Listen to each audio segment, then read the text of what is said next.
Olá, pessoal do Café com Leitura. Vamos agora à parte final do passo número 8 do livro Pense e Enriqueça. 5.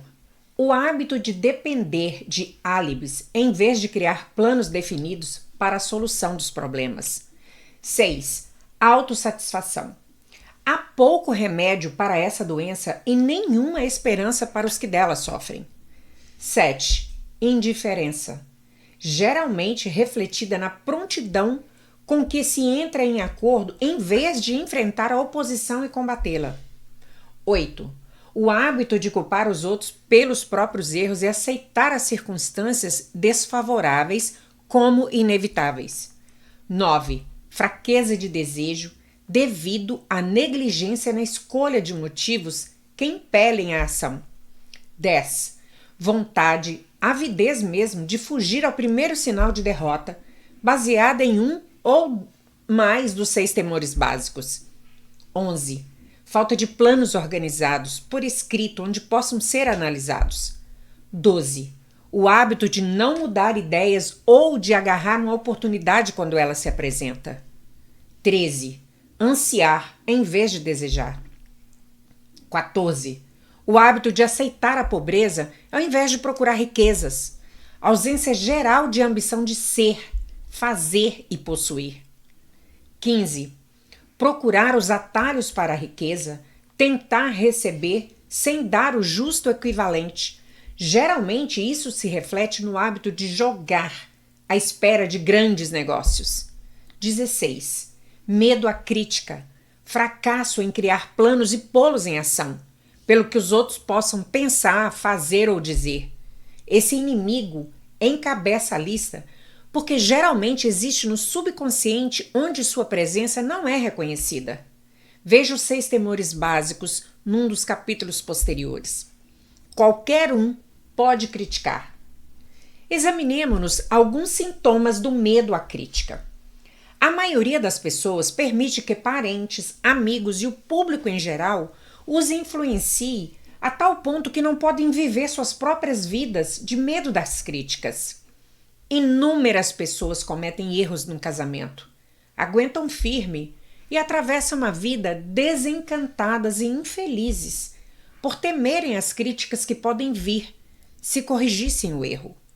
Todos os que sentiram essa forma de medo conhecem os planos irreparáveis que produz, destruindo a ambição e o desejo de realizar.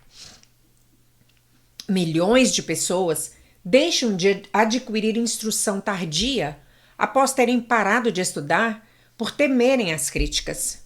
Inúmeros homens e mulheres, tanto jovens como velhos, deixam que parentes lhe estraguem a vida em nome do dever por temerem críticas.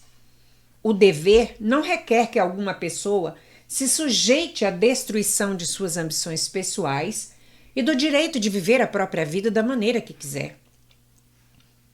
As pessoas se recusam a arriscar-se nos negócios por temerem as críticas que podem surgir se falharem. O medo à crítica, em tais casos, é mais forte que o desejo de sucesso. Muita gente se recusa um alto objetivo ou deixa de escolher uma carreira por temer a crítica de parentes e amigos que possam dizer: não tenha metas tão altas, vão pensar que você é louco. Quando Andrew Carnegie sugeriu que eu dedicasse 20 anos à organização de uma filosofia de realização individual, meu primeiro impulso de pensamento foi o de medo. Medo do que as pessoas pudessem dizer. A sugestão deu-me um objetivo bem mais fora de proporção do que tudo que até então concebera. Rápido como um raio, meu espírito começou a criar álibis e desculpas, todas reconhecíveis pelo temor inerente de críticas. Algo dentro de mim dizia: você não pode fazê-lo. A tarefa é grande demais e exige tempo demais. O que pensarão os parentes? Como é que você vai ganhar a vida? Ninguém organizou jamais uma filosofia do sucesso. Com que direito você crê fazê-lo? Quem é você, na verdade, para ter tão alto objetivo? Lembre-se de sua origem humilde. o que sabe sobre filosofia. Vão pensar que você é louco e pensarão mesmo.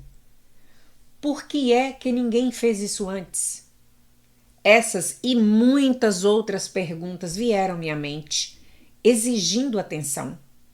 Parecia que o mundo inteiro voltara a atenção para mim, de repente, com o propósito de ridicularizar-me para o que eu desistisse do desejo de realizar a sugestão de Carnegie. Tive uma ótima oportunidade nessa ocasião de matar toda a ambição antes que essa pudesse dominar-me. Mais tarde na vida, depois de analisar milhares de pessoas, descobri que a maioria das ideias são natimortas e precisam ter o sopro de vida injetado nelas, através de planos definidos de ação imediata. O tempo de cultivar a ideia é o de seu nascimento. Cada minuto a mais de vida dá-lhe melhor oportunidade de sobrevivência. O medo da crítica está no fundo da destruição da maioria das ideias, que nunca alcançam o estágio do planejamento e da ação. Criaram suas próprias oportunidades. Muita gente crê que o sucesso seja resultado de oportunidades favoráveis. Existe certa base para tal crença, mas os que dependem completamente da sorte ficam quase sempre decepcionados porque se esquecem de outro fator importante, imprescindível para que se tenha certeza do sucesso. E o conhecimento com o qual oportunidades favoráveis podem ser feitas de encomenda. Durante a depressão, o comediante W.C. Fields perdeu todo o dinheiro e se encontrou sem renda, sem emprego e sem meios de subsistência. O vaudeville não mais existia. Estava, além disso, com mais de 70 anos, idade em que muitos se consideram velhos. Tão ansioso estava por voltar a representar que se ofereceu para trabalhar de graça num campo novo, o cinema. Além dos outros aborrecimentos, ainda caiu e machucou o pescoço. Para muitos, esse teria sido o momento de desistir e fugir.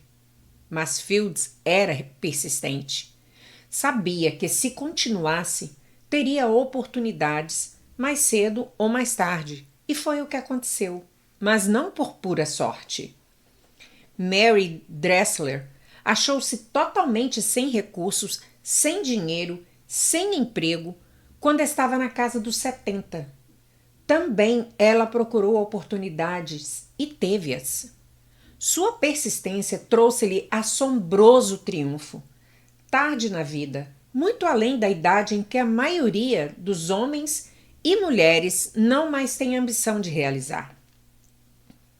Eric Cantor perdeu dinheiro no colapso da bolsa em 1929, mas possuía ainda persistência e coragem. Com isso, mais 2 olhos proeminentes, voltou a ter uma renda de $10.000 semanais. Em verdade, com persistência, é possível continuar, mesmo sem muitas outras qualidades. A única oportunidade em que se pode ter o luxo de confiar é a oportunidade feita por nós mesmos. Essa vem da aplicação da persistência, o ponto de partida e o propósito definido. Tudo o que queriam era um ao outro. Era uma vez um homem que era um rei de grande império. Em seu coração, todavia, não era rei, e sim um homem solitário. Como príncipe de Gales, por mais de 40 anos, foi alvo de princesas caçadoras de toda a Europa, que se encontravam a seus pés. Não podia ter vida particular, e quando se tornou Eduardo VI, enfrentou um vazio pessoal dificilmente entendido por seus alegres súditos. Vazio que só poderia ser preenchido pelo amor. E William Simpson, 2 vezes não tendo encontrado amor, tivera a coragem de continuar a buscar. Seu primeiro dever era amar. Qual a coisa mais importante do mundo? O mestre chamou de amor. Não regras impostas pelo homem, críticas, amargura ou calúnia. Não o casamento político, e sim o amor. Ao pensar em Wallis Simpson, pense em alguém que sabia o que queria e abalou um grande império para obtê-lo. Mulheres que se queixam de que esse mundo é dos homens, que as mulheres não têm oportunidades iguais de vencer, devem a si mesmas estudar cuidadosamente a vida dessa mulher incomum, que numa idade em que a maioria das mulheres se consideraria velha, conquistou o solteirão mais procurado do mundo. E Eduardo VII? Será que pagou preço alto demais pelo amor da única mulher que quis? Com conjecturas. Mas podemos ver a decisão. Podemos ver que a decisão teve preço, que o preço foi pago e pago abertamente. O Império Britânico deu lugar a uma nova ordem mundial. O Duque de Windsor e sua mulher reconciliaram-se finalmente com a família real. Sua história de amor, de persistência e de um preço pago e amor triunfante parece pertencer à época longínqua, mas devemos lembrar-nos de que os dois procuraram o maior tesouro do mundo e exigiram-no. Examine as primeiras 100 pessoas que encontrar. Pergunte-lhes o que mais querem na vida e 98 serão capazes de dizê-lo. Se os apertar por respostas, alguns dirão segurança, mas muitas dirão dinheiro, outros felicidade, outros ainda fama e poder. Alguns poderão dizer reconhecimento social, vida fácil, capacidade de cantar, dançar ou escrever. Mas nenhum será capaz de definir os termos ou dar a menor indicação de um plano pelo qual esperam alcançar os desejos vagamente formulados.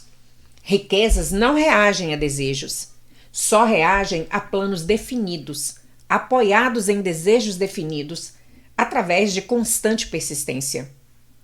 4 passos para a persistência. Há 4 passos simples que conduzem ao hábito da persistência. Não exigem grande quantidade de inteligência, nem quantidade especial de instrução, e exigem pouco tempo ou esforço. Os passos necessários são: antes de te contar esses passos, eu quero pedir a você que ainda não está inscrito no meu canal que, por favor, se inscreva agora. Clica no sininho para você ser notificado todas as vezes que subir um vídeo novo e, se for possível, compartilhe esse vídeo com mais pessoas. Vamos lá aos 4 passos. Primeiro, propósito definido, apoiado por um desejo ardente de realização. 2. Plano definido, expresso em ação contínua. 3. Mente hermeticamente fechada contra quaisquer influências negativas ou desanimadoras, incluindo sugestões negativas de parentes, amigos e conhecidos. 4. Aliança amistosa com uma ou mais pessoas que nos encorajem a seguir tanto o plano como o propósito. Os 4 passos precedentes são essenciais ao sucesso em todos os setores da vida. O propósito total dos 13 princípios dessa filosofia é capacitá-lo a dar tais passos como uma questão de hábito. São passos pelos quais se pode controlar o próprio destino econômico. São passos que conduzem à liberdade e independência de pensamento. São passos que conduzem à riqueza, em pequena ou grande quantidade. São passos que conduzem ao poder, à fama e ao reconhecimento do mundo.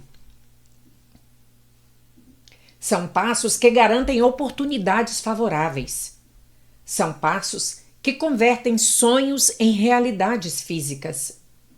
São passos que conduzem à vitória sobre o temor, desânimo e indiferença. Há uma recompensa magnífica para todos os que aprenderem a dar os 4 passos.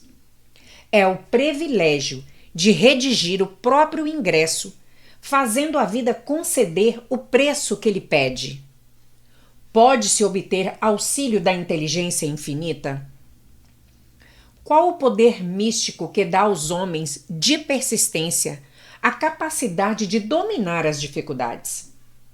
A qualidade da persistência implanta na mente alguma forma de atividade espiritual, mental ou química que dá acesso às forças sobrenaturais? A inteligência infinita se coloca ao lado da pessoa que luta mesmo depois que a batalha foi perdida, com o mundo inteiro do lado oposto? Essa e muitas outras perguntas similares surgiram-me na mente ao observar homens como Henry Ford, que começou do nada e construiu um império industrial de vastas proporções, com pouco mais no início que a persistência.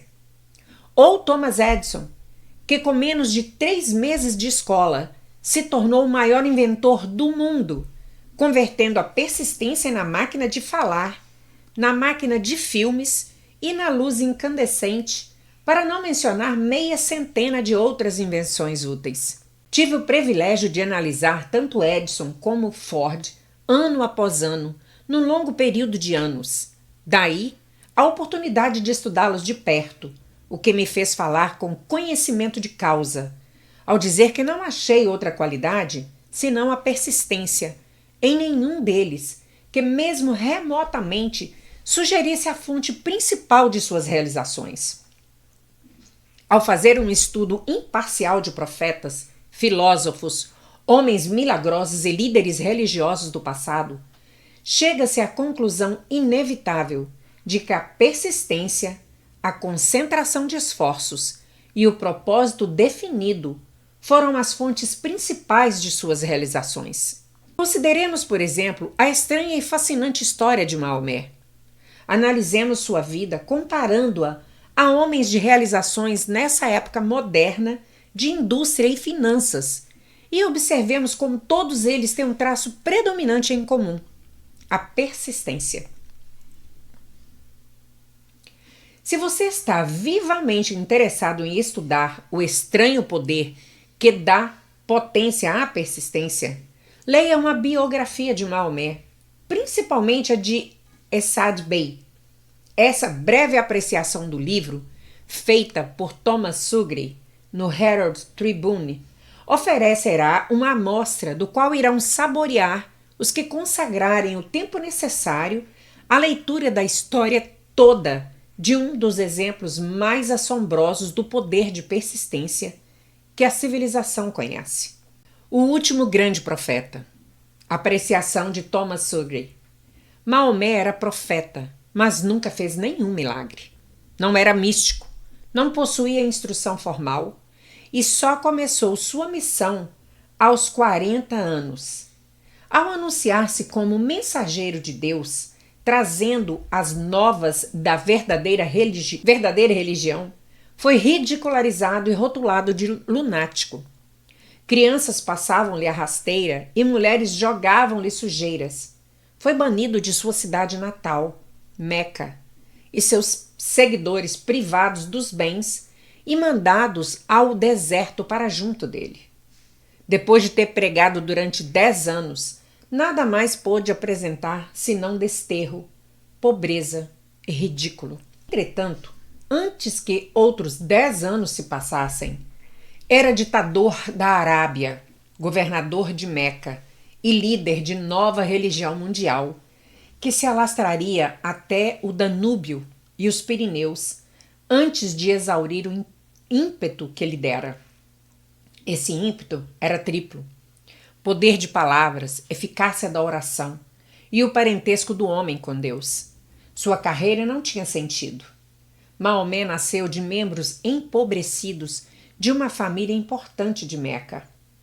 Meca, encruzilhada do mundo, abrigo da pedra mágica chamada de Kaaba, grande cidade do comércio de todas as rotas comerciais, por ser anti-higiênica, mandava suas crianças para o deserto para serem criadas pelos beduínos. Maomé foi assim criado, sugando força e saúde do leite de mães nômades. pastor de ovelhas, logo foi contratado por rica viúva como líder de suas caravanas. Viajou por todo o mundo oriental, falou a muitos homens de diversos credos, observando o declínio do cristianismo em seitas belicosas. Quando completou 28 anos, Khadija, a viúva, viu com bons olhos e casou-se com ele.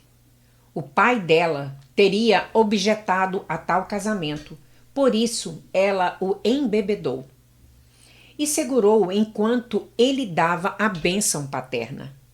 Nos 12 anos seguintes, Maomé viveu como comerciante rico, respeitado e muito sagaz. Depois começou a vaguear pelo deserto, retornando um dia com o primeiro verso do Corão, e disse a Khadija que o arcanjo Gabriel lhe aparecera, dizendo que lhe cabia ser mensageiro de Deus. O Corão, a palavra revelada por Deus, era o que mais se assemelhava a um milagre na vida de Maomé. Nunca fora poeta, não possuía o dom da palavra. Contudo, os versos do Corão, quando os recebia e os recitava aos fiéis, eram melhores que quaisquer versos produzidos pelos poetas profissionais das tribos. Retirou-se então para o deserto e proclamou a soberania sobre o mundo. A ascensão do Islã começou. Do deserto veio a chama que não mais se extinguiria. Um exército democrático, lutando como uma unidade só e preparado a morrer sem pestanejar. Maomé convidara judeus e cristãos a unir-se a ele, pois não estava criando uma nova religião. Chamava a todos os que acreditavam num único Deus para que se unissem numa única fé. Tivessem os judeus e cristãos aceito seu convite, o Islã teria conquistado o mundo. Não o fizeram.